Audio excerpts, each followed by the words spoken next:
Welcome everyone to the second class. Today is exploring the Utility Stitches category and specifically on the icon 2. So we'll go over the different stitches which are similar to the icon, but I'm going to go over them and perhaps tie in using the projector. So projection. All righty. So let's start with, that was the screensaver that everybody's pretty familiar with by now. This is probably the screen you use the most, right? Yes. Yep.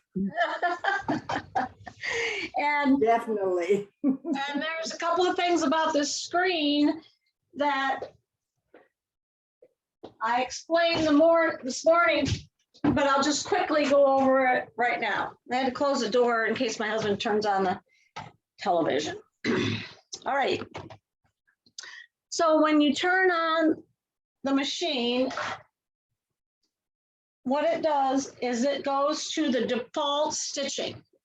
And in this case, the default stitching is a length of 2.5 straight stitch, but that can be changed. And what you will do is, if you do a lot of paper piecing, let's say for an example, and you want to change that paper piecing to 1.5, that may be your paper piecing. That's pretty small though. Maybe I'll just bump it up. Yeah, we'll go to 2.0. That makes a little bit more sense. A lot of us. Does that make it easier to tear the paper off? Yes. With a smaller stitch. Right, exactly. Okay. And also a lot of people use 2.0 for piecing your blocks together. And actually that's a nice stitch length that I use. However, but it's tough to rip out. So, but it's okay. I think it's a better stitch quality for the piecing anyhow. I hope I don't make mistakes and then I won't have to tear out. As simple as that. Once you set it, then you can actually change that to a default stitch length. And what you do is you long hold on the machine and the pop-up screen, that's called the Smart Toolbox, pops up and you have some features, but the most important feature is the fourth one down in this lesson, is save as default stitch. Okay. So that current stitch has been saved as your default stitch. It will write over the 2.5 that is the default stitch that's been programmed into the machine. So every time you turn on your machine, it'll go to 2.0. And earlier, I guess it was last week, I was piecing some blocks together and I couldn't figure out why it was so hard to rip it out. And then I looked down and it was on the 2.0. So I switched it. Makes a difference. It does. The stitches are smaller and they're stubborn. They just don't want to come out. So that is what is called the default stitch. You can only save one though.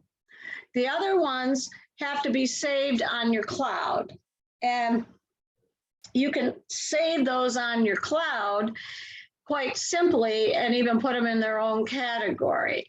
But you can save stitches in your folder. So for example, this folder here, if I got a lot of folders, but this folder here, if I scroll down, you can see right away that I have several stitches because they show up in black on a white background. And then I can call them up either on this sewing screen, or I can actually load them into the embroidery screen. So one of the ways that you can do buttonholes, which is in the sachet class at the end of the month, we're going to be putting buttonholes into this top part of your sachet, is to take the buttonhole and load it either from the categories, the utility stitch categories, or if you save it in your own cloud, to use that one. So those are some nice features to have. Not all machines can do that. You can't, as far as I know, you can't take a stitch from the sewing side in a baby lock and bring it into an embroidery side, but I could be wrong too. So I don't know. But does anybody know? No, No, I have no idea. I used to have a baby lock, but I can't remember. Mhm. Just a while back. That was before the Viking. So Yeah. I know you could do that with a Bernina, but that's the only one I really have experience with. oh, you can do it with a brother. Can you do it with a brother? Yes, Well, then more than likely you probably do it with a baby lock, but probably. yeah. Okay, so this particular one is the radiant stitches saved, and when you stitch them out, they look like palm trees. That was for that one class that we did. So that is also a nice feature too. So when you look at, go ahead. Should those have been put in their own folder or just put in like that? No, you can Which put would them in be your own. better? Yeah, you can put them, you can load them into your, call it a stitch folder, and then drag all those to your stitch folder. But I have so many folders that I got to start cleaning the house so that I can actually find things. So Okay. I have embroidery designs that I was going to do probably 2 years ago, and they're Join the club. sitting on my cloud. So I went over earlier this information screen right here, and right now there's no presser foot on my machine, and I had altered the presser foot pressure to do the grid quilting. So that lets me know that if I continue like that, then my stitching may not be as tight as I want it. So what I'm going to do now is I'm going to take care of that presser foot pressure. And let's see what happens if I reset the toolbar.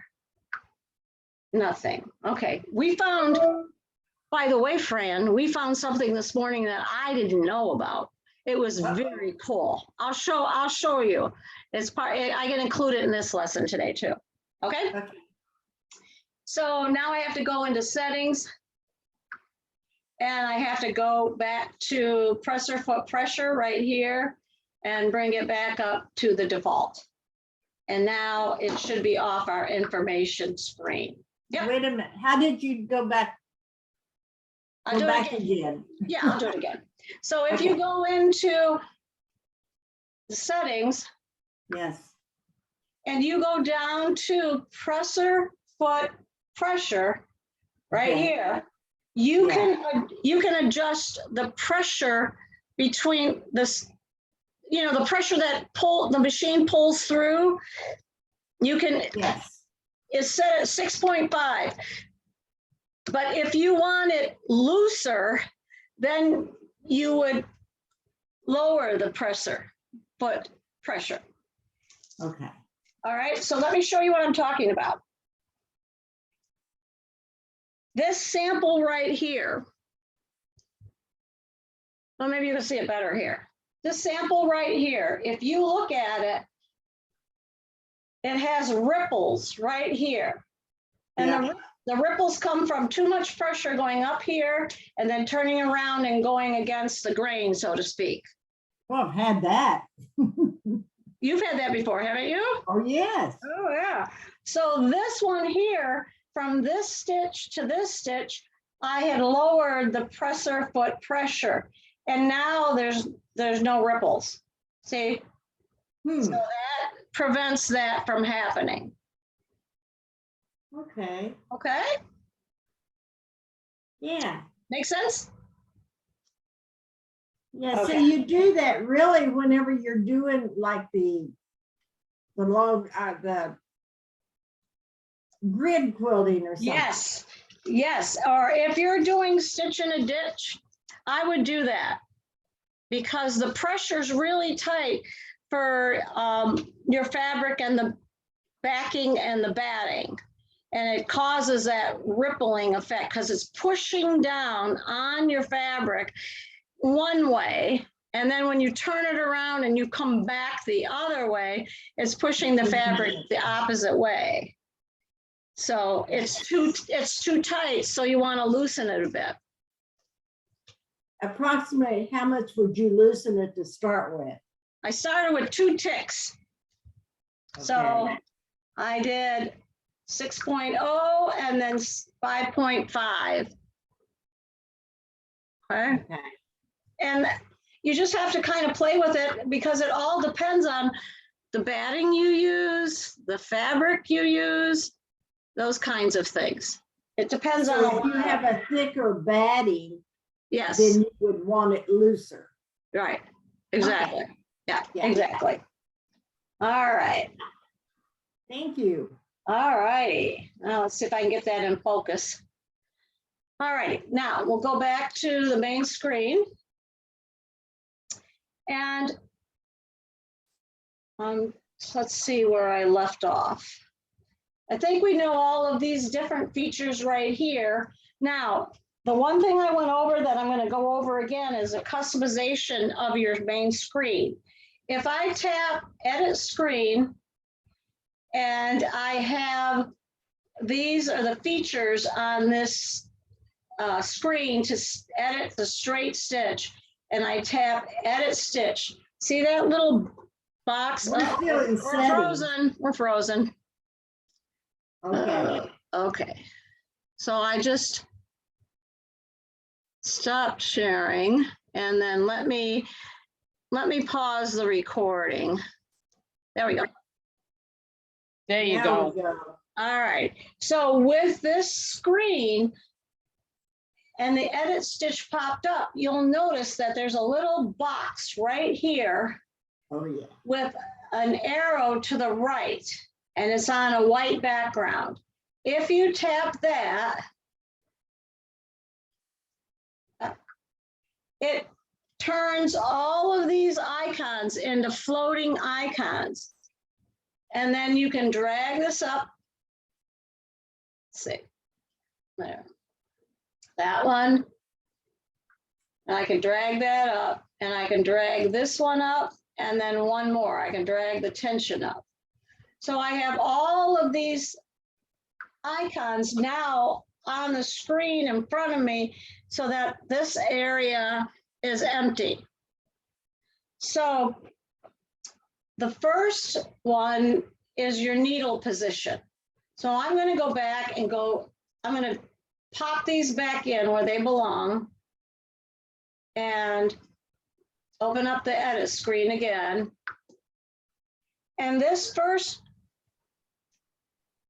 icon, because it's not a zigzag stitch, it's a straight stitch, it's at 0, 0 for the needle position. It took me the longest time to figure that out on my icon machine. I couldn't change the needle position. It was very frustrating, but still in the same place, so that's a good thing. Then this is the length of your stitch.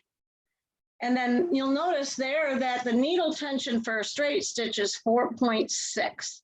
And that's preset based on the threads that this machine has been digitized and default stitched with. So it works with most threads, but sometimes the incompatibleness of the bobbin and the needle thread will cause you to adjust this tension. Remember, if the top is threaded incorrectly, you turn it over and there'll be loops on the back side.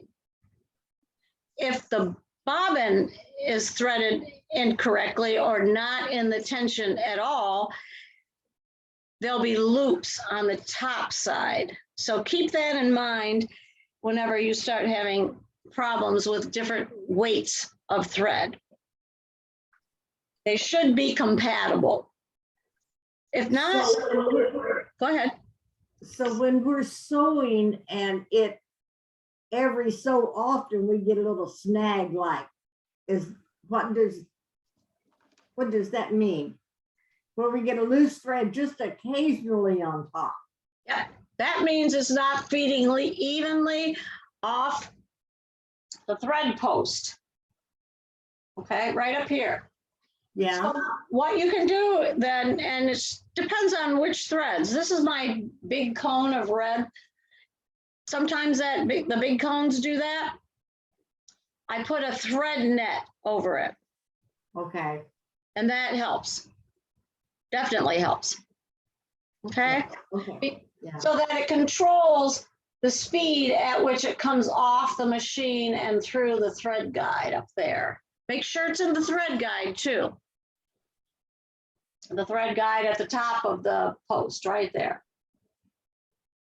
Okay? That answer your question? Yes. Wonderful. All righty. That means you're paying attention too, Fran. All righty. Oh, as long as there's no quiz at the end of this. No, days are long. Oh, it's funny though. I have to share this personal thing because my grandson had a sleepover the other night and I gave him some sheets to work on his math. He's in kindergarten, so he's pretty good at math, and he wanted me to grade it. So I went through and graded it, and I put 100%. And he said, "Don't grade me. It's supposed to say A on it." Okay. So I was chastised by my kindergarten grandchild. All righty. So let's talk about the different functions that are in the utility stitches menu.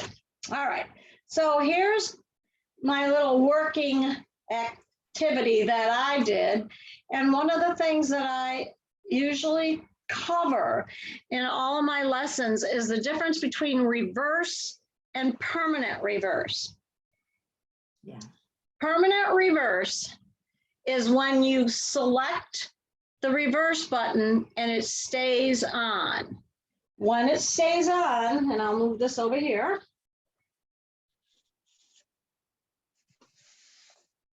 All right, let me get my foot control out of the way. If I select the reverse button and turn it on, you'll see this light is lit. Mhm. And once that is lit, no matter what, I better switch a foot here, because it says to use the 1A foot. And so put that foot on, and now my information screen is happy too. And it says that, oops, I got my projection on too. So let me take that off. There we go. And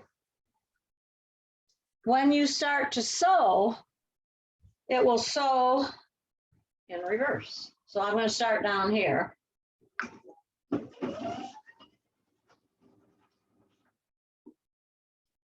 And there are times when you want to use that permanent reverse. And one of them is, for me, is darning.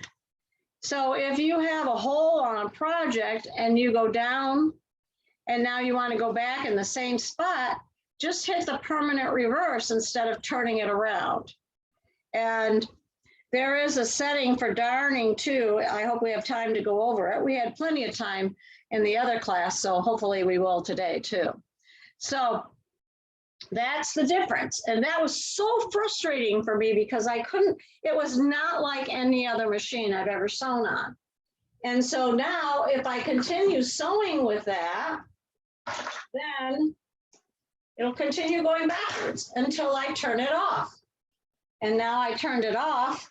And so now if I want it to go backwards, I will sew down. And I'll just hold it down, but not turn the actual reverse button on. Right.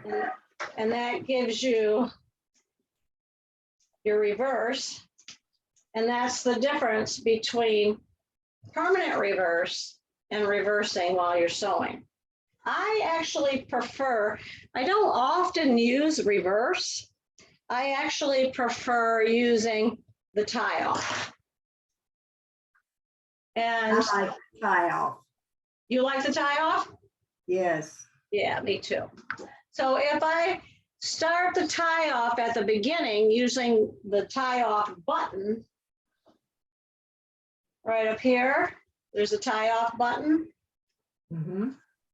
And then I start sewing. Let's see if it'll, hopefully it'll, maybe I can zoom in. There. Let me move my trash can. And if I start sewing, watch the needle. See, it tied it off, and now I can start sewing. Then if I want to tie it off, I have to push the button again, and it'll tie it off. But you can pre-program that, and I will often do that too. So let's see how to tie off. So on the screen here,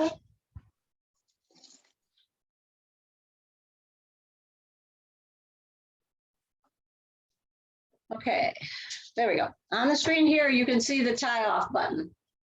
And if you tap that, a pop-up has three options. Oh, I found something new. Woohoo! Uh-oh. What did you find new? I can, let's see if it'll work. I can float. Oh, Yeah. well, how did you? How did I do it? I don't know. Let me go check. All right, so I'll close it. Now, if you've had other Pfaff sewing machines or even the Viking, it shows the features for the tie off, like the 720 or, you know, some of the other ones that have where the tie off is on the machine. Yeah. That's what the icons look like. But here it's beginning, end, and thread cut. So I just noticed that it had a square with an arrow to the right on a white background. And so I tapped, Was that? Okay. right? And then I dragged this right up like that. But you have, Oh, it's sitting behind the word end. Can you see like there's a little dotted line behind, you know, dotted yeah. box? It's behind there. So now I can close that. So now I have it right on the screen. And I can put it up here and leave it there. So every time I turn on the machine, it'll be there. However, if I go into settings and I go into the tie off options at the bottom here, I can actually program it to be tie off at the beginning, the end, and thread cut. So it will do it without me setting the other icons. But I'm going to turn them off because I don't use that all the time. Yeah. So if I want to, here, let me zoom out so you can see where I put it. Yeah, I put them right there. Oh, okay. Okay, so as soon as there, now it's in focus. So right here, this is tie off at the beginning, tie off at the end, and then the cut with the scissors. So if I highlight all of them, there you go. Now you look at your information screen and there they are, tie off at the beginning, the end, and thread cut. Woohoo, we learned something new again, Denise. You got two things. I'll show you, Fran, what we're talking about in a minute. All right. So now I can go ahead and that goes back to the bottom bar right here. And then while I'm sewing, I'll show you how it works. You'll see. Many of you probably already know this, but it's good practice. And I don't think you'll chastise me like my 5-year-old grandson. So, all right, here we go. So now I'm going to lower, and you know that if you start sewing, it automatically lowers the presser foot. And so Yes. now it ties I it, like that part. yeah, it ties it off at the beginning, and then when I want to end, I hit the reverse button. And it ties off And cuts. and cut. Good. And you'll notice it's hard to see on the screen, but both of these buttons are lit. And that's because that reverse will end it. And then this is the pattern end. Can you see that now, how it came on? Yes. So these are the little lights that are always on. And then when you hit the feature, if you turn it on just to reverse and go backwards, or if you, all right, here's the difference. Let me go back again, explain that. So if I turn these off, all right, now when I'm sewing, before I do the reverse, remember this is permanent reverse. No, why is it doing that? Oh, because it has a tie off. So it kept tying it off. Yeah, that's interesting. So you gotta have it turned off to get it to go backwards. All righty, learning a lot today. All right, okay. There, now let's see if that's permanent reverse.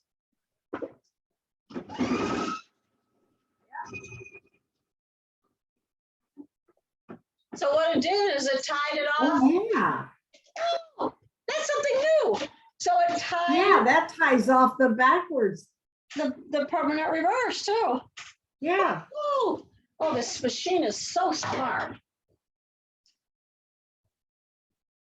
Too bad it can't just load the fabric and everything, didn't it? Still have to thread it yourself though, ladies. I don't know if they'll ever, I don't think they'll come out with that in our lifetime. I don't know. Besides, that's half the fun. True. Although, anyhow, all right. So now we're back to the edit screen again. And all the while I've been on 2.0. So I can change this to 2.5, and that you'll notice that turns white because that's the machine default. It may, Yes. 2.0 may be your default, but that is the manufacturer's default is 2.5. All righty, now this icon here is Stitch Creator, takes you right into Stitch Creator. It's a stitch symbol, a pencil, and a plus. And if you tap on that, there, it rolls over into Stitch Creator. And when it rolls into Stitch Creator, it has a stitch with it already. Tonight, when we do the quilting lesson, we're going to use Stitch Creator to create our own invisible stitch. Trying to get this in focus. Now, I will go over how this functions in tonight's class, but this is the edit tool screen for Stitch Creator, and that is floating too. All right, Denise, I got to take back what I said this morning. What's that? I could only find 2 different places where you could float your icons. Oh, So now I found another one. yeah.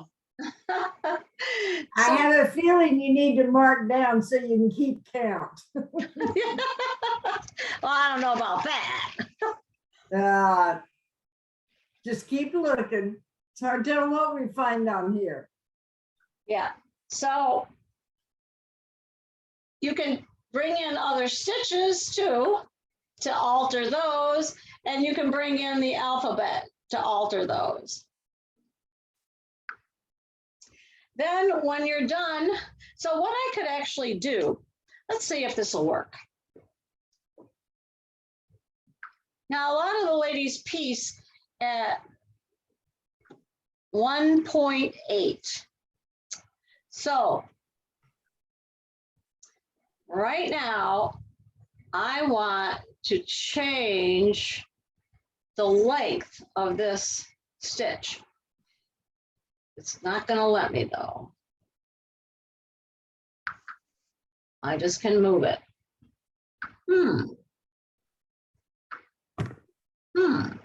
Okay.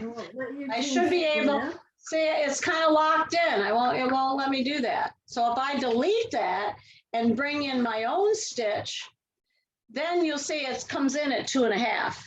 Can you see that on the screen? Yes. Okay, so if I wanted to now, I could actually change that to 1.8, which is the setting.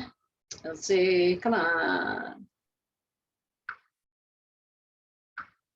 I should be able to type in 1.8. There it is, 1.875. And that's what a good amount of people use to do paper piecing. So then I can roll over and let's see if it carried over into the other. Yeah, rounded it up to 1.9. So that's one way to create your own stitch if you want a particular length. Like you don't want 2.5 and you don't want 2.0, you want 2.3. That was a question on the Facebook page this week. And Karen Charles answered it, which was new to me, is that there is an adjustable straight stitch in the quilt section.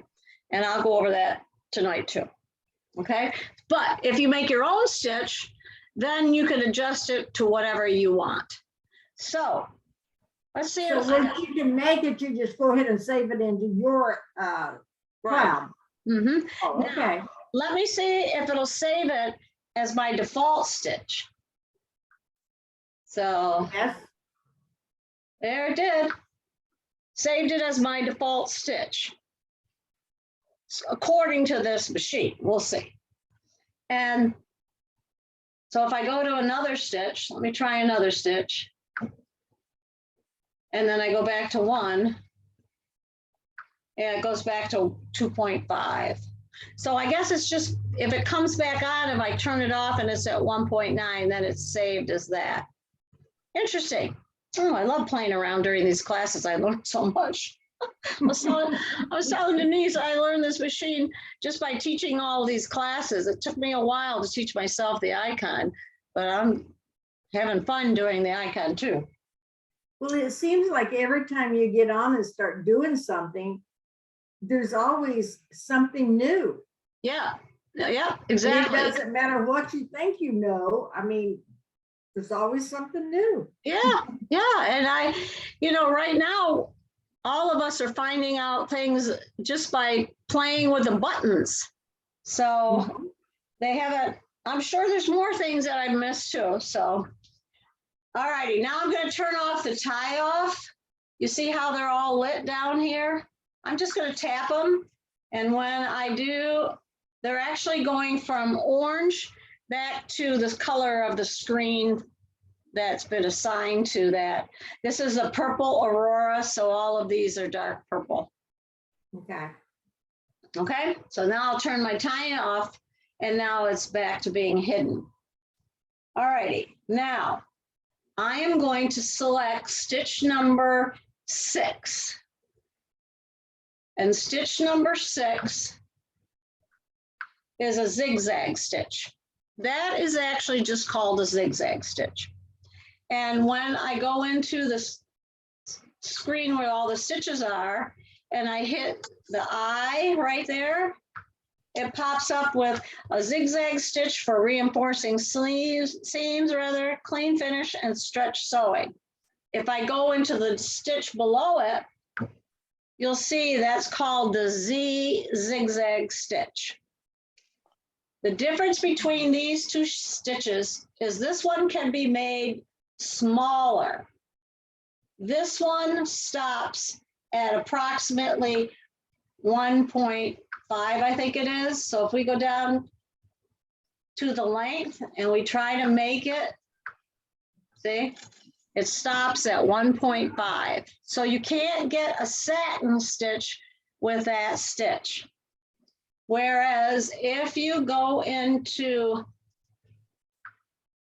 stitch 12, it starts off at 1.0 and 6.0 instead of 4.0 for the width. And then you can bring it down. I like 0.8. That's my satin stitch. And then over here, I usually do about a 3.5 or 6. Never mind, 3.6. And I really like that satin stitch. It's here's a sneak peek preview of my sample for tonight's class. Oh, that's nice. It has a stippling stitches, and it has an invisible, I'll show you on the screen here. This one here on the left has been stitched with an invisible stitch that we're going to make in Stitch Creator. This one is taking the blind hem stitch and adjusting it so it is invisible. They're both invisible. The idea is that you sew them with matching thread. Can you see that? Yes. So let's see if I can get this one over here. See the difference? Yes. And then here's my satin stitch. I love that satin stitch.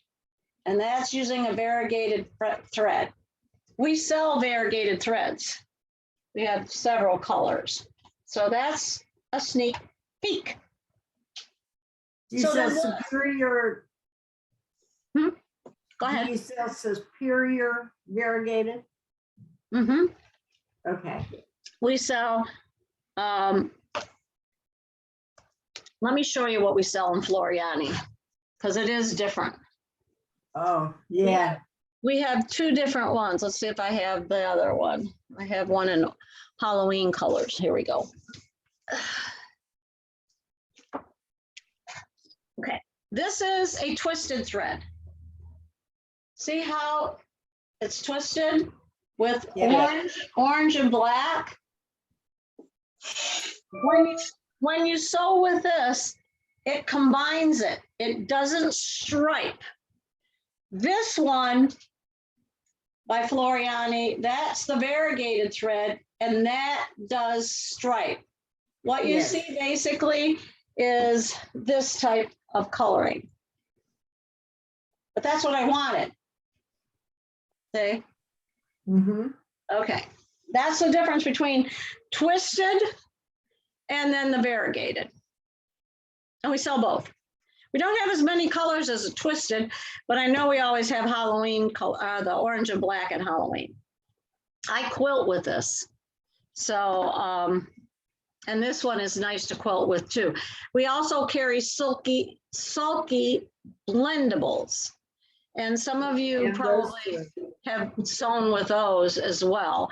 Also, I have, what is this? Oh, that's another variegated.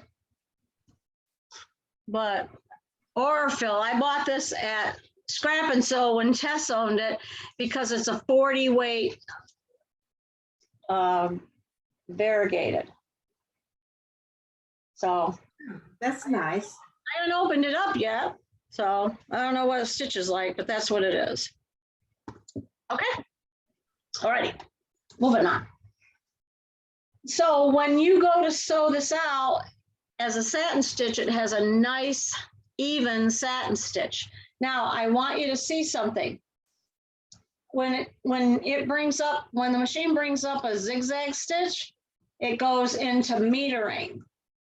But what I like to do is I like to change that back when I'm doing the satin stitch. I change that back to tension.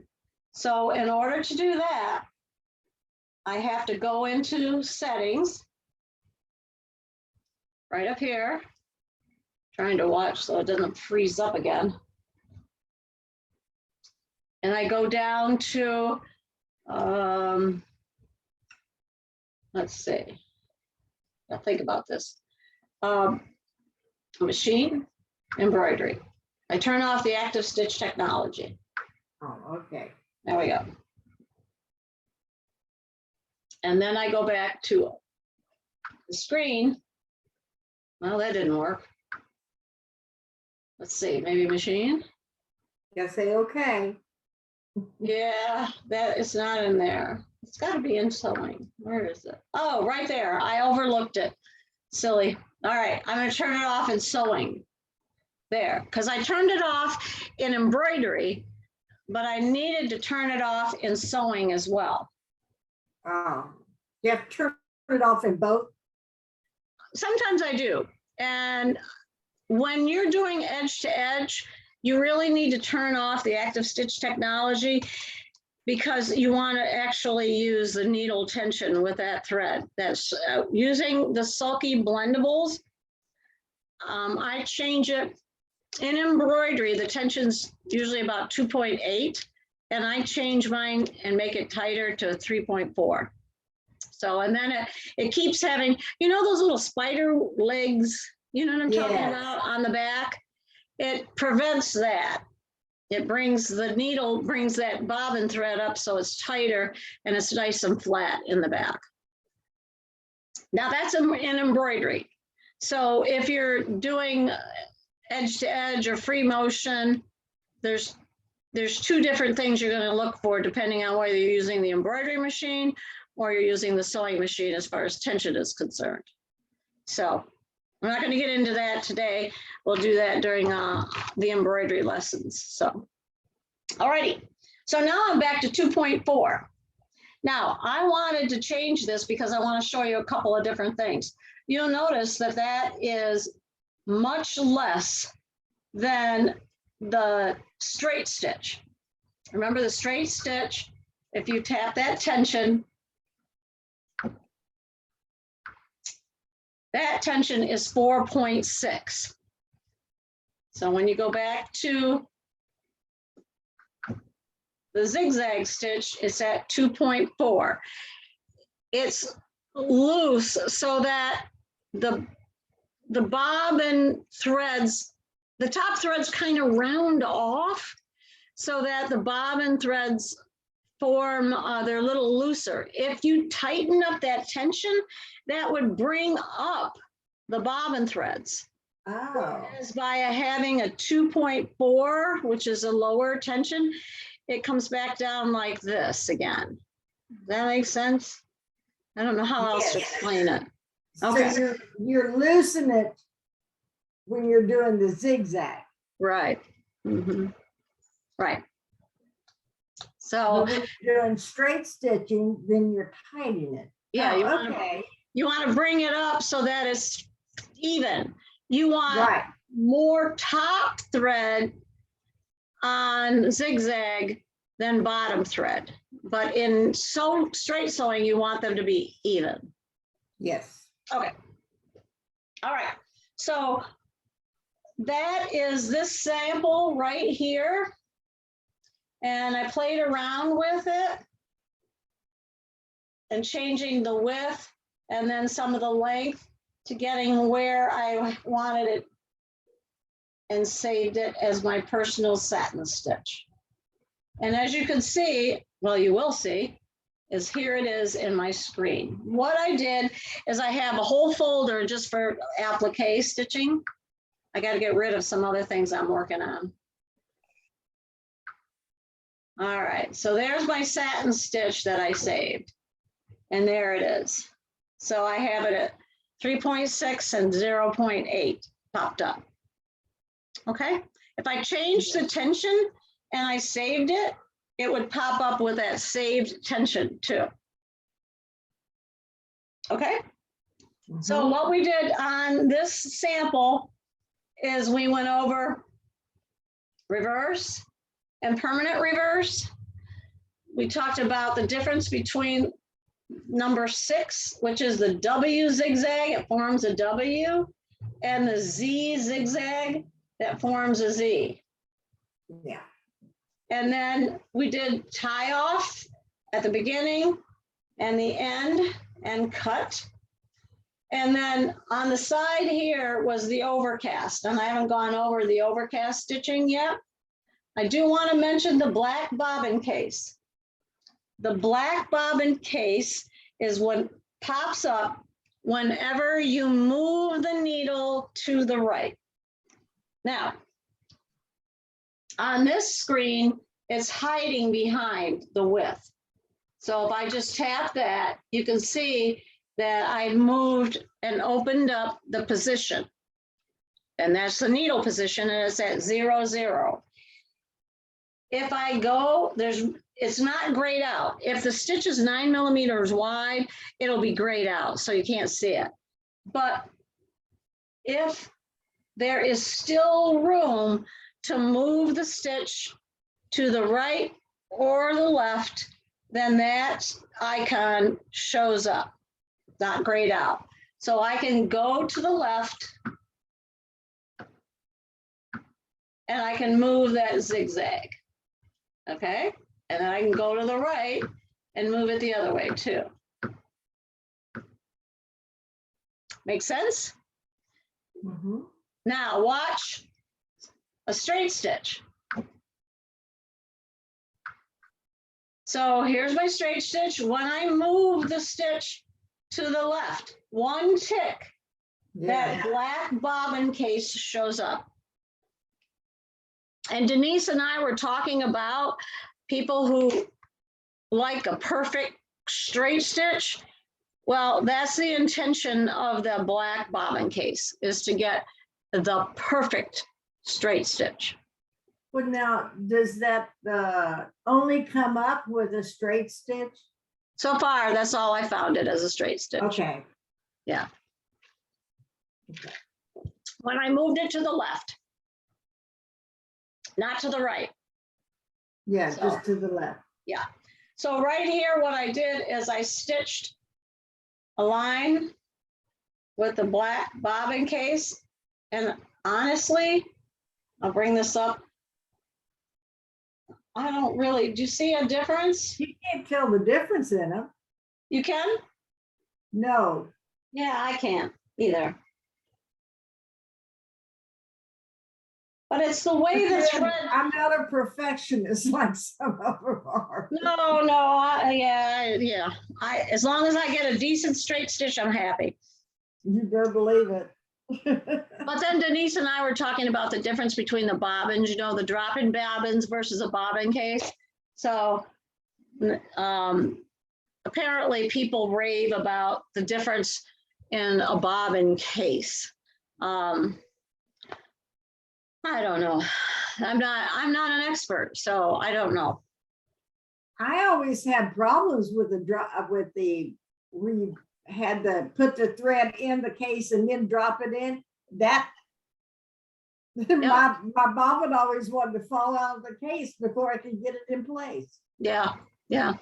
You should be able to hold that latch up, and the latch prevents it from falling out. But I haven't taught anyone lately with a bobbin case, but Yeah, I can't.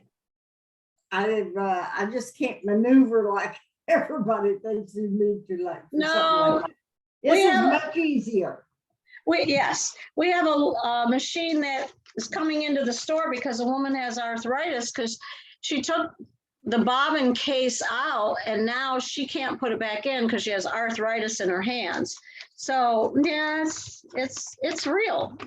The struggle It is real. Mhm. Because my knuckle arthritis has made my knuckles so big, I have trouble getting under to Yeah. do different things. Yep, exactly. So, Exactly. so I may be bringing mine in or something like that to get, I have to get someone to do certain things for me. I just can't maneuver them around.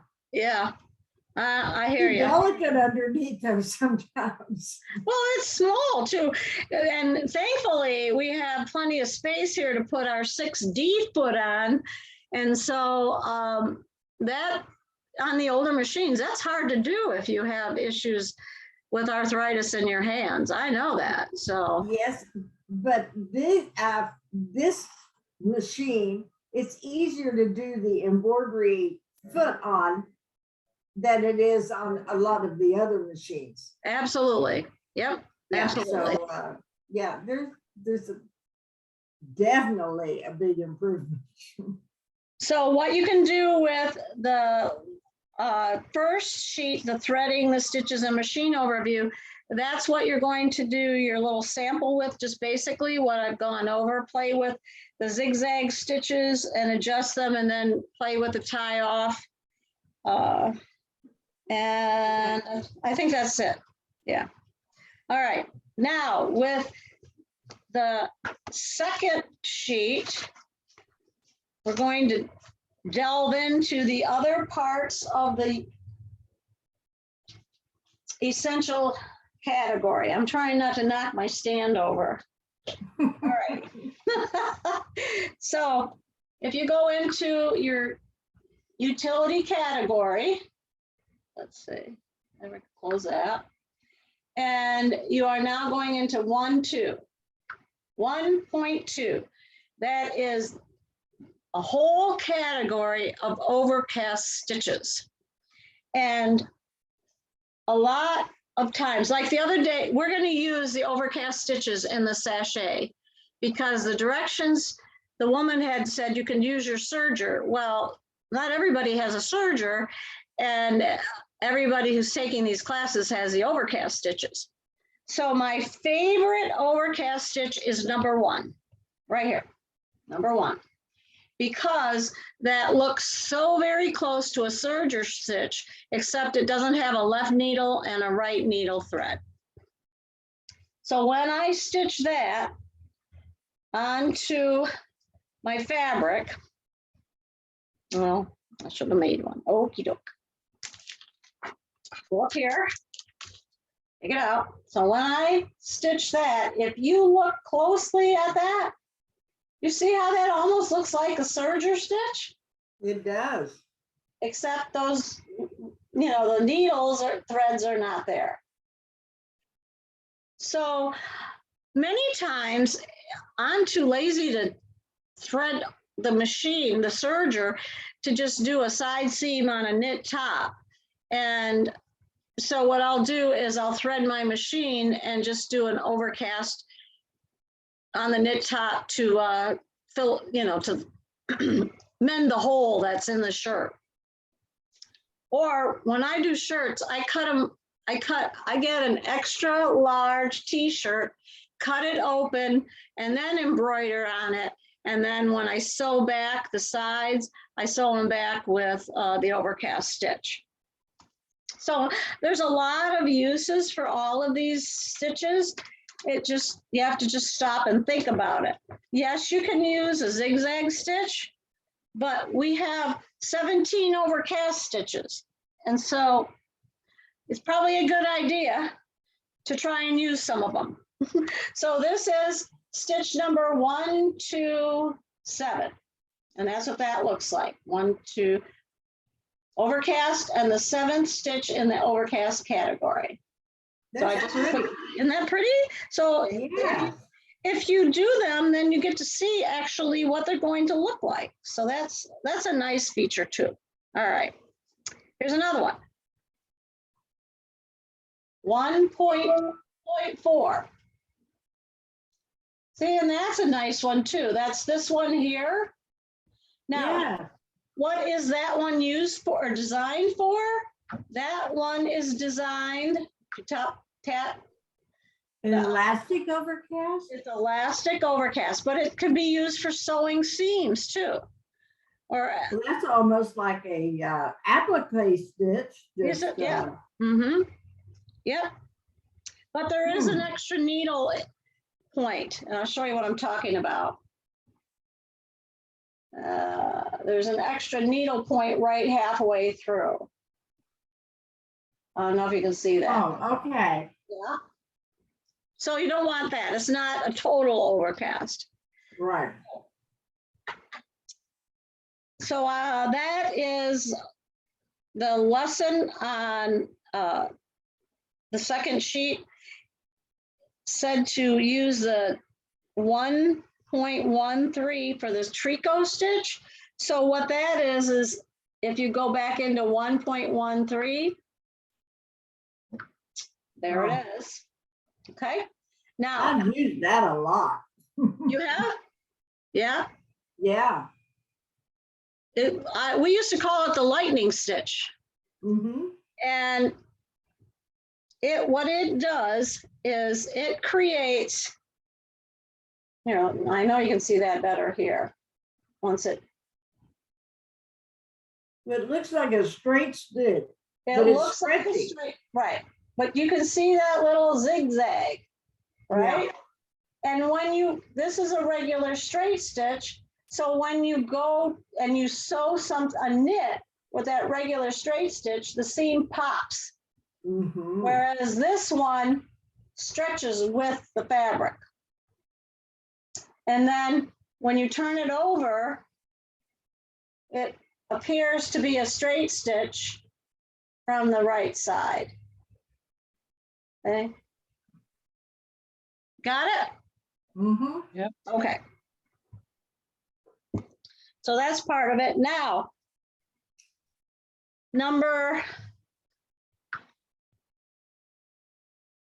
let's go to number 1.1.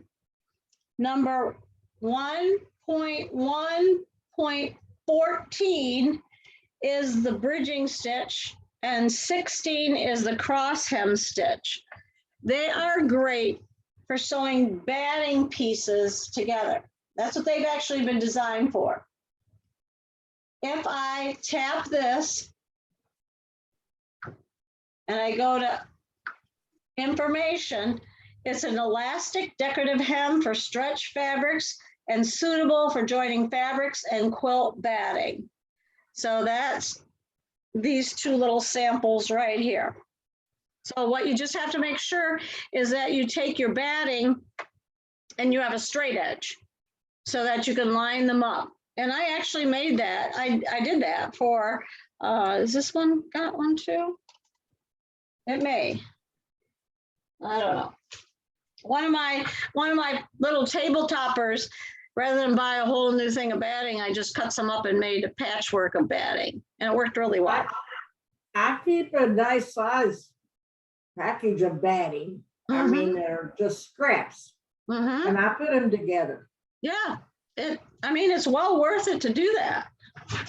So instead of throwing them out, I don't throw out batting. I save it for these classes, and I save it to sew them back together again. Now, the blind hem foot. Now I am going to show you how to do this because we're going to use the blind hem for the invisible stitch out tonight. So I'm going to show you how to do that. So let me get my piece of fabric.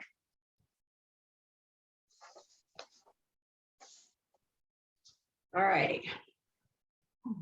So this is my piece of fabric. And what I'm going to do is move the screen to the machine.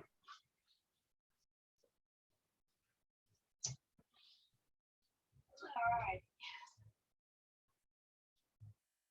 And I'm going to select stitch number 17.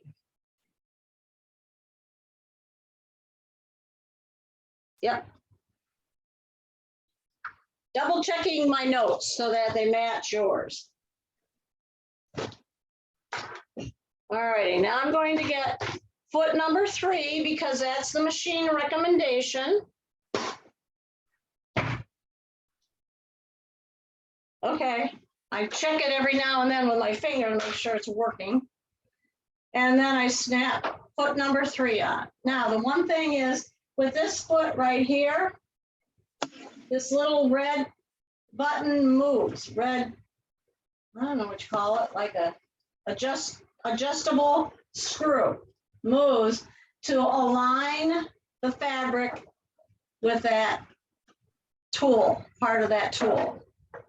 All right, now this is the inside of my skirt. All right, you're pretending. How you doing on pretending, okay? And then you're going to turn up to make a hem, right? Okay, correct? Now, the trick is to turn it correctly to stitch. So I'm going to put it like this. Did you see how I did that? Oh, yes. And I have problems doing that. Yeah, when my husband was, when we were, the first part of our marriage, this was when we lived up in New York. My husband was on the fire department. I had to hem his pants because they were too long, and I had to look it up every time. I never could figure it out. Oh, well. So now I'm going to lower the presser foot. Let's make sure my thread is underneath and to the back. All right. And what I'm going to do is I want to sew right along this flat edge, and I want to bite right in that fold. So I'm going to start sewing. Oh, what's happening? I keep getting that recommendation. I don't know. What's the problem? IDT. That is real. All right, now I'm going to sew and bite. And Lord have mercy, that's a big bite. So it's too big. So now what I'm going to do is right now it's at 4.5. I'll show you what I'm doing. Oops, oopsie. So right here is 4.5. I'm going to narrow that bite to 3.5. Okay. Notice the tension's at 3.0. Every one of these stitches has been set for optimum sewing, and that's been preset at the factory. Actually, it's been preset when they wrote the software. All righty. Okay.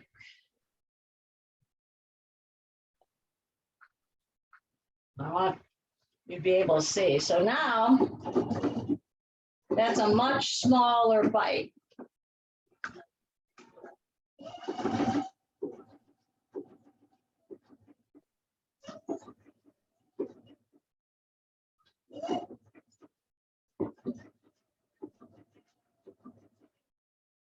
I'm going to cut it. So now it looks like this. Right? Whoops. No. Now I am going to pull this out. Right? Pull that out so it's flat. Okay. And you can see, I should have used white, I think, but you can actually see, not very well, but on the other side, let me see if I can get something behind it.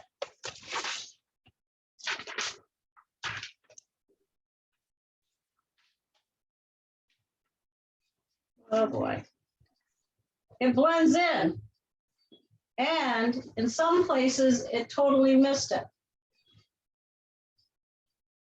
So right here, there's a big bite. Looks like it missed it right here, missed the whole thing. And then it started taking the bite again. So what that means is the bite was too narrow, or you had to move that little lever, because what you want to be able to see, maybe this you can see better here. What you want to be able to see, can you see that? There, you see that? See how it missed the fold completely?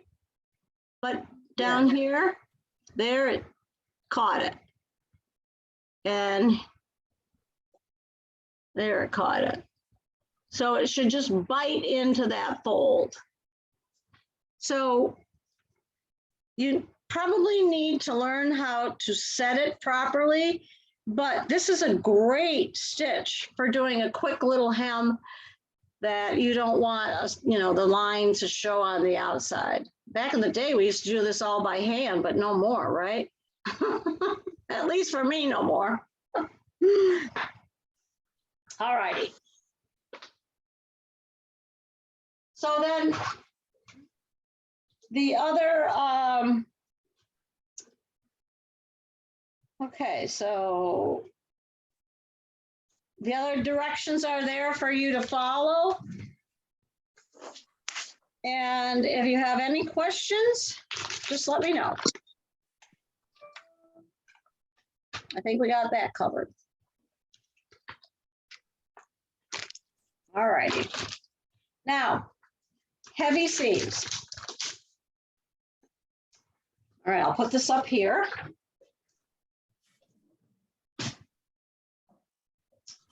All right, so I have denim. Now, obviously, this is not a really thick denim. This machine can go through 37 layers of denim. We're not going to use the number 3 foot. And we're not going to use the blind hem stitch. Okay, so there is a tool in your machine accessory box. That's the multi-purpose foot. It's used to change the needles on your machine. It's used for the heavy thicknesses of fabric. And it's also used as to make shanks, a low shank or a higher shank. Have any of you used it? Yes, Yes. especially for the needle. Yes, they're really handy, because what happened with this is the one side is flat. So it's really difficult to put the needle in backwards. I mean, it probably can be done. So what you're going to do is you are going to sew 2 of your denim pieces together with a straight stitch. Then you are going to fold this up 1/2 inch like this.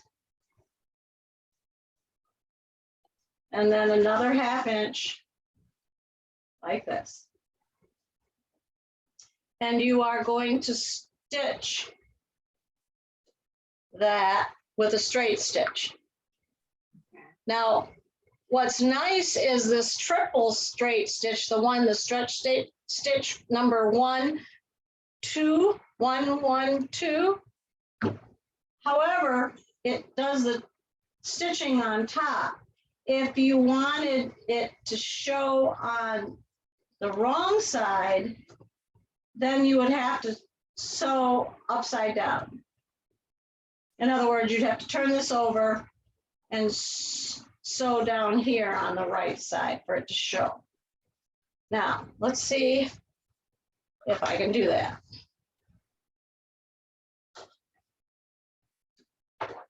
Now, this machine will have no problem going over this thick denim. However, when you do have that, the purpose of this foot is you put it in the back, you lower the presser foot onto it, and now the presser foot is at the same height as this back piece.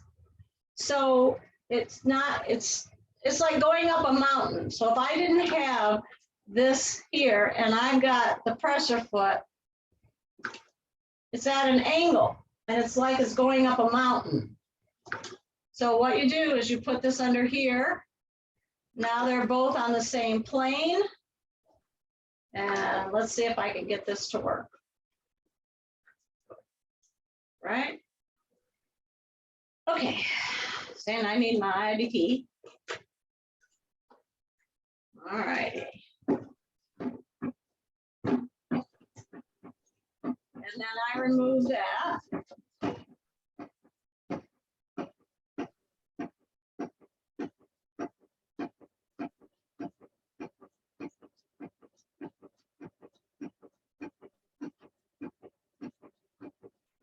All right. Now, technically, you could do the same thing here. You could actually, but it's coming down the mountain now.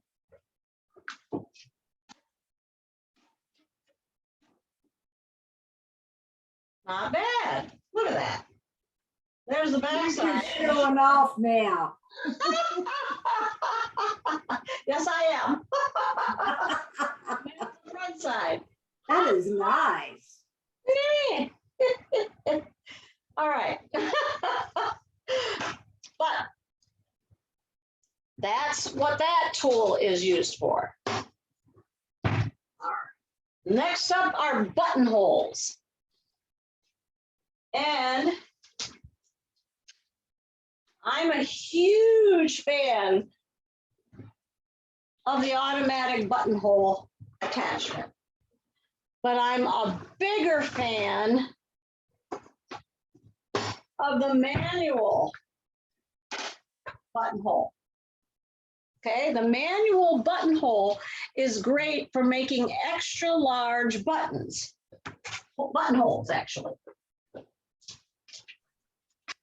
Looks like this. And that's a 2 1/4 inch buttonhole. And I can put a large hook in there, like a shower hook, or a large wooden ring for drapes, something along those lines. All right. So to use this, you have to remove the foot and take off the IDT.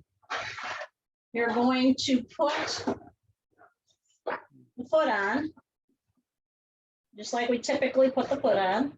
I got to get that thread out. I don't want that caught. And try this again. There you go. All right. Now, there is a cutout right here.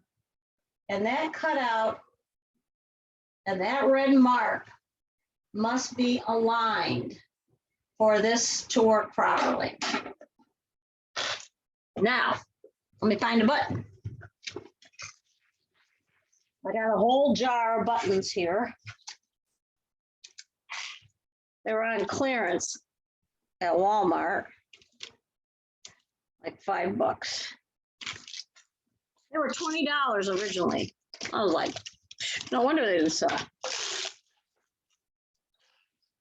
I'm gonna get a pink button. Let's see if that'll work. Maybe a white button. I'm looking for, oh, then I'm gonna find it. Huh. All right. Let's see if I can find that little button I wanted. Oh, booger. All right, give it up, Adeline. There's a bigger one. Now, when you find a button that's thick like this, you have to actually allow for that. So when I typically measure for a button, I measure the width of the button and I add 1/4 inch on each side. So the width of this button is, looks like it's 25 millimeters. So what I'm going to do is, let's see if I can punch in 30 millimeters and see if that'll work. Okay, and you'll see what I'm talking about in a minute. Okay, it's still awake. All right, so you're going to select the buttonhole category. And the buttonhole category is category 1-3. And this is the standard buttonhole, this first one here. Whoops, not that screen.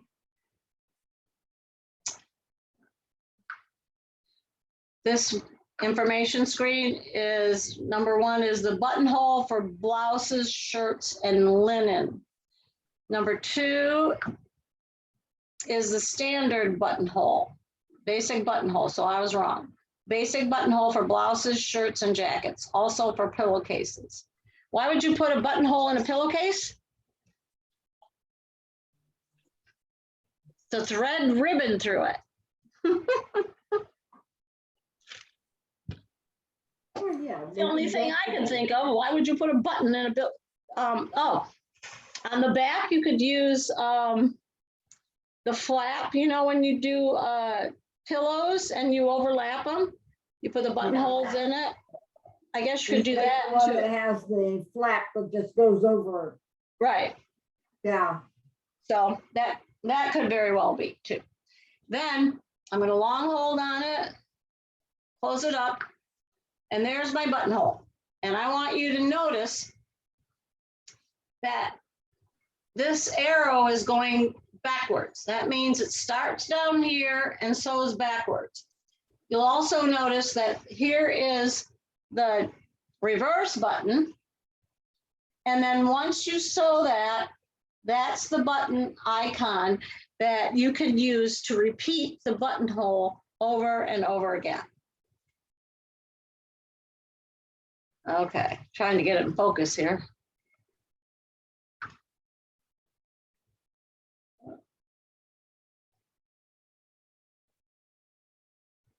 Okay, now right down here are the settings for the buttonhole.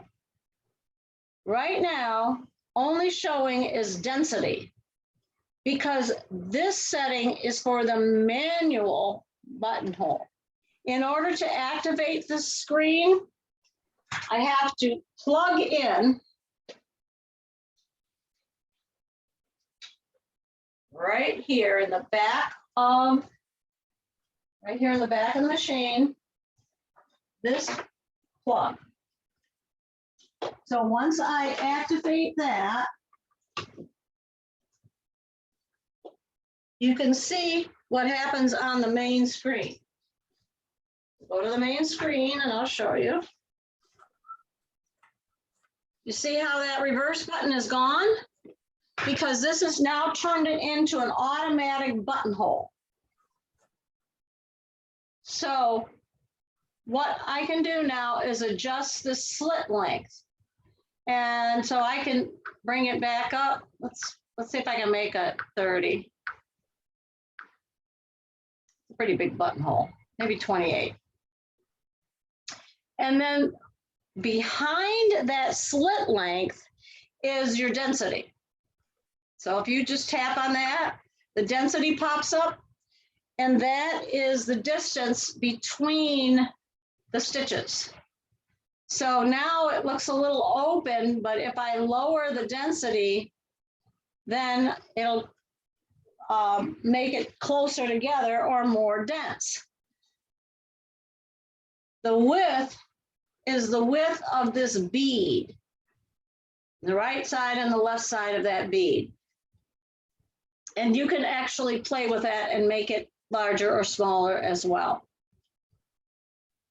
The tension is for this buttonhole attachment.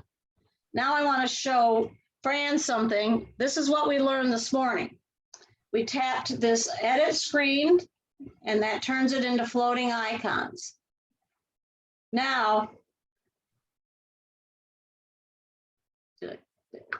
all right, now I pull this up like this, and there's the density. Then I can pull this up like so.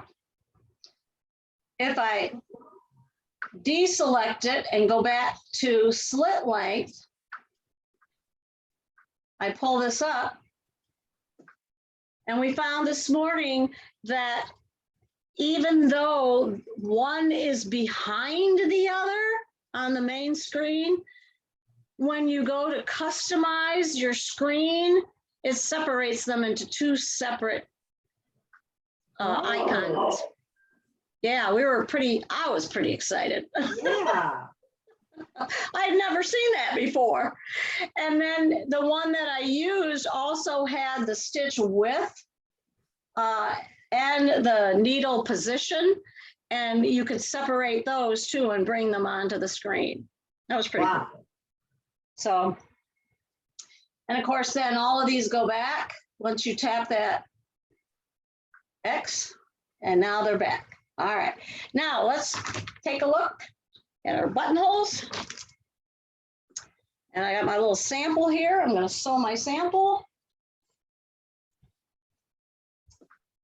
Now, let me tell you that if you don't have this set properly, it will keep going backwards and backwards and backwards. So it won't come forward. But it's supposed to start at the bottom. Remember the backward arrow? So now I'm going to lower that, and I'm going to use my start stop button. And let's see what happens. Stop it and snip the thread with dull scissors. There we go.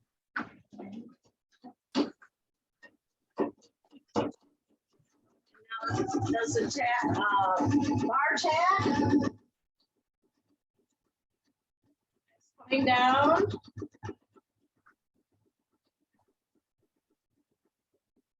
And it goes back up. Does the bar tack again. Comes down on the right side.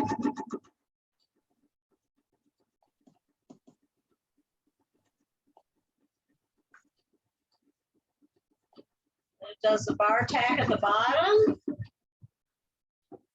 And then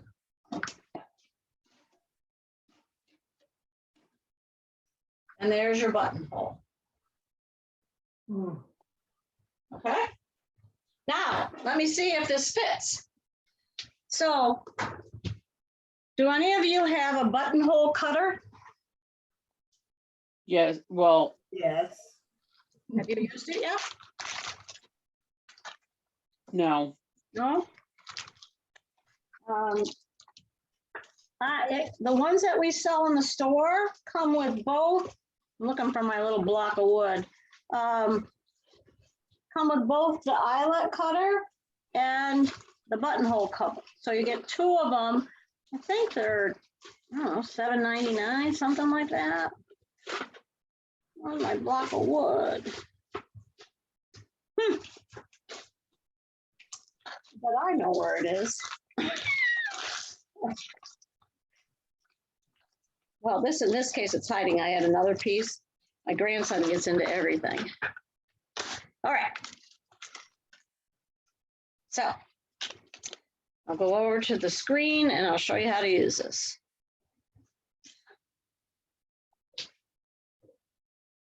All right, so there's my little block of wood, right? Let's put it right here. Okay, there's my block of wood. Now I'm going to put this in, and what you're going to do is you're going to chisel it. And you can hear it cutting. I don't know if you can hear that or not. It cuts a buttonhole. Just like that. Well, come on. I guess I put a little more chisel behind my chiseling. There it is. See? Everybody see that? Yes? Yes. yes, All right. Because I'm trying to look at one screen and it's not working. So now, see, I was right. I should have gone with my instinct because this button doesn't fit. So you needed it 30. I needed a bigger buttonhole. I needed to go all the way to the 30 mark. Okay. So You thought 30 was too big. I did. I thought it was too big. So that's why you do a test, by the way, too, is so that you can make sure that before you start sewing all these buttonholes. Now, the one thing with the automatic buttonhole is that it will continue sewing that same buttonhole over and over and over again, and unless you change the stitching. And so what I would do in this case, if this was a for real buttonhole, I would then change, let me turn this off. I would now change that to the 30 and redo the buttonhole. Okay? Yeah. Now- Test it, make sure it works before you start. Yes, absolutely. So now I want to show you how to do a manual buttonhole because those are definitely my favorites. Okay, there we go. So when I unplug this, on the screen pops up that reverse again, and I'll show you. Here is the manual buttonhole. And this is by far my favorite. And for one thing, I don't have to mess with plugging it in and all that other stuff. Now, what I'm going to do is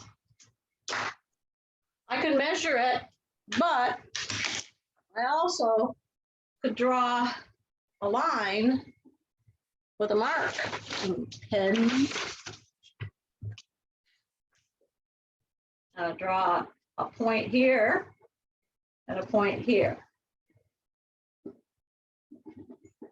Then what I'm going to do is add another 1/4 inch here and another 1/4 inch here. Now I'll measure it, see what I come up with. Wow, that ought to do it. That's 35. So we'll see. Probably 35 is too big, but I'm going to go with it. So now I drop the needle down right there. Close enough. Okay, now I am going to sew up to that mark. Okay. Wait a minute. Back where you belong, right there. And just sewing the bead. And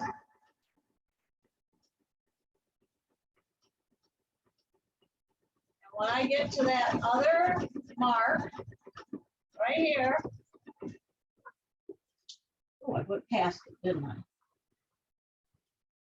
Yeah, I went past it. Oh, well, I hit reverse. Then when I come down this way,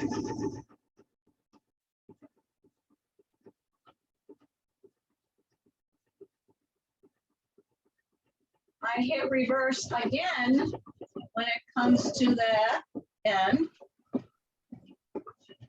And it does Martech.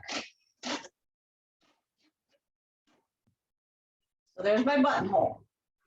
Now, on the screen, I got to show you that so it makes sense. On the screen, you no longer have that reverse. You have that other icon that is lit now. And what it's going to do, I'll just move this like so, slide around it.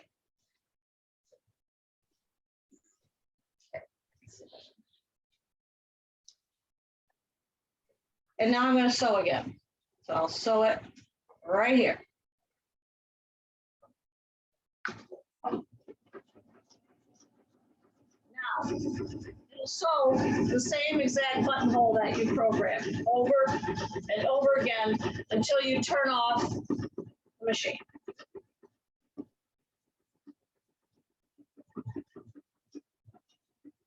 Here it comes. Back down again.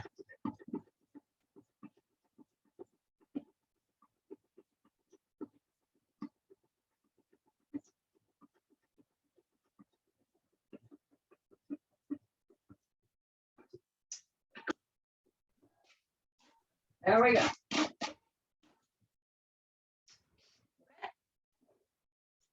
Same exact buttonhole as this one. Now I'm going to try and cut it again, see what I get.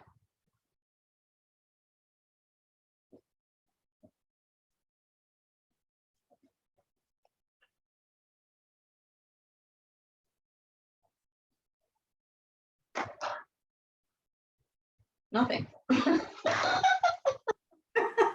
laugh at myself. I got to get a little bit more oomph in it. I've done that before. Good thing I'm not on a TV show. All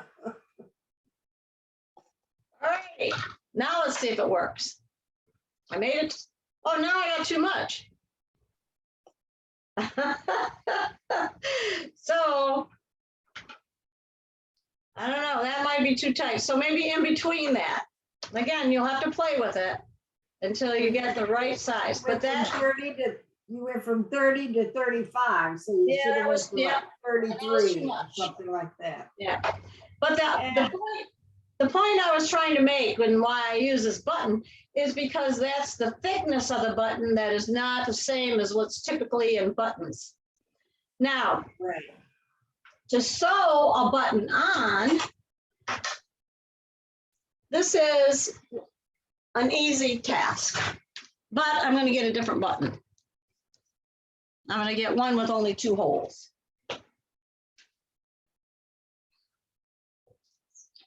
And then I am going to go back to our screen. I'm going to select the category again.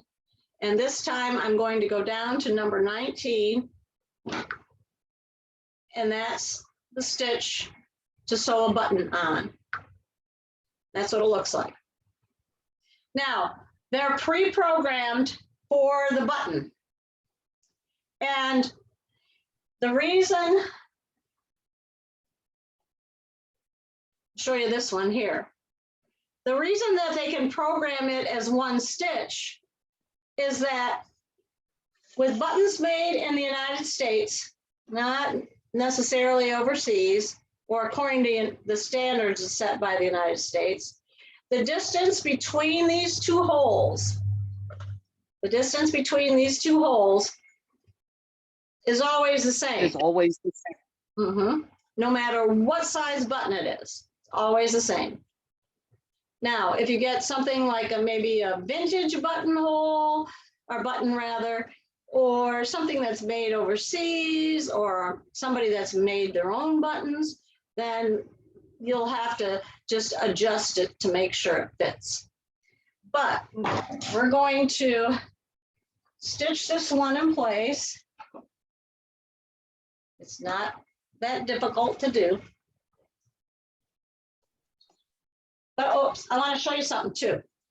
When you're setting this up, the stitch is 4 millimeters wide, and there are 8 repeats. And you'll see, again, the tension is different. The tension is 3.6 for sewing on a button. So now I'm going to bring this over here. There's no presser foot. There is, and I have no idea where my button foot is. And I'm pretty upset about that. It's got to be in this room somewhere. But there is a foot. It's expensive too. It's an expensive foot, and I'm gonna find it sooner or later. Story of my life. So now I'm going to put this right under here. I am going to insert the needle like that. Can you see that white button on there? Can you see what I'm doing? Yes. Yes. All right. So then I'm going to lower the foot and it anchors it in place. And now I'm going to test it. And it sews, ties off on one, and then it goes over to the other one. Let's see if that's a little bit too tight. No, that should work. All right. Now, I already used up a couple of my repeats by testing it. So it's sewing back and forth, and then see, it ties it off. So since, there we go. I want to make sure it's okay. I just repeat it again. But that was 8 repeats, and I can always adjust it. I can add more, or I can subtract stitches too. And I should be able to cut it with the scissors too, without breaking the needle. There you go. Now, when you're doing the test, and you said you'd already used a couple, can you do the start over, the button up there to start all over with the stitch? To start all over with a stitch for what? Say that again? Or then you could start all over and have your 8 stitches. Yes, you could. You could, Oh, okay. that's right. You could do that. Because that'll take you right back to the beginning. Yeah. Or like I just did, I just sewed it twice for good measure.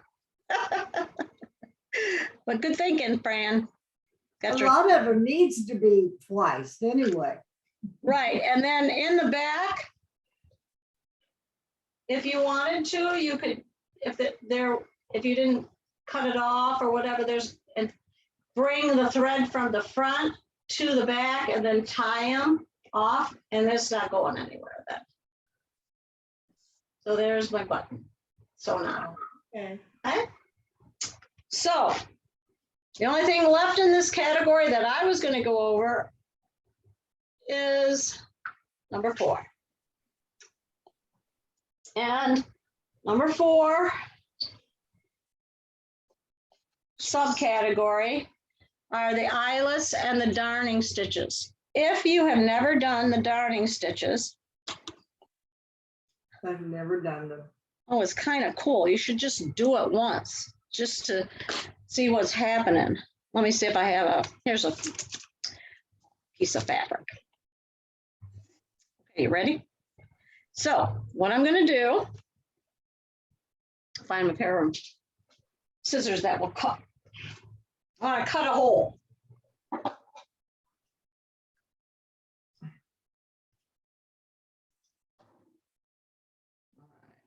And I am going to pick number 7. Number 7 is a programmable darning stitch. And you begin stitching over the whole, touch reverse for continual darning and stop. All righty. So see what foot I need? I need 2A. And you'll notice with this stitch again, you'll see the reverse button right there. And then once you do it once, it'll continue to do it. So let's see what happens. I'll get out my 2A. And oops, put it under here, just like so. I'm going to bring over my tablet. All righty, and here's my hole right here. So now I'm going to put this down right here, and I'm going to start sewing. It sews down, and then I put the reverse on. Then it goes back up. You ready? Here we go.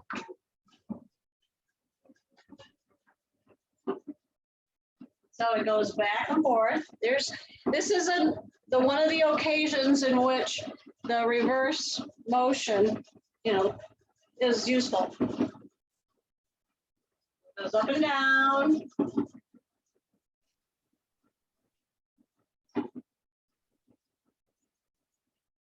Then coming out of the foot.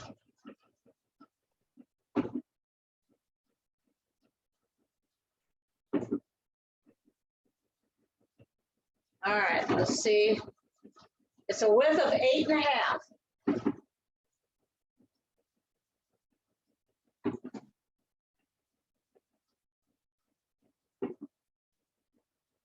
Okay, better go the other way soon.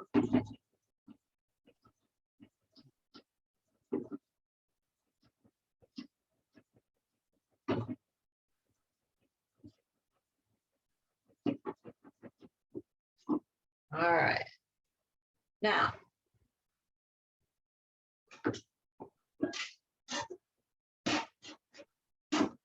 so there's that stitch. Now it's supposed to go sideways. Did I pick the wrong one? Maybe. I did pick the wrong one. So what I'm going to do is I'm going to try it again. Because it works pretty good.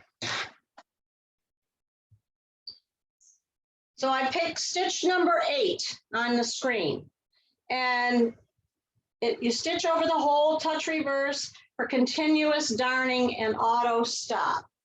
I'll put another hole.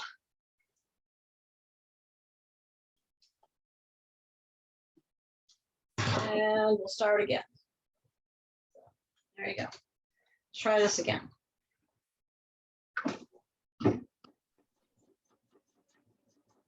this is going sideways.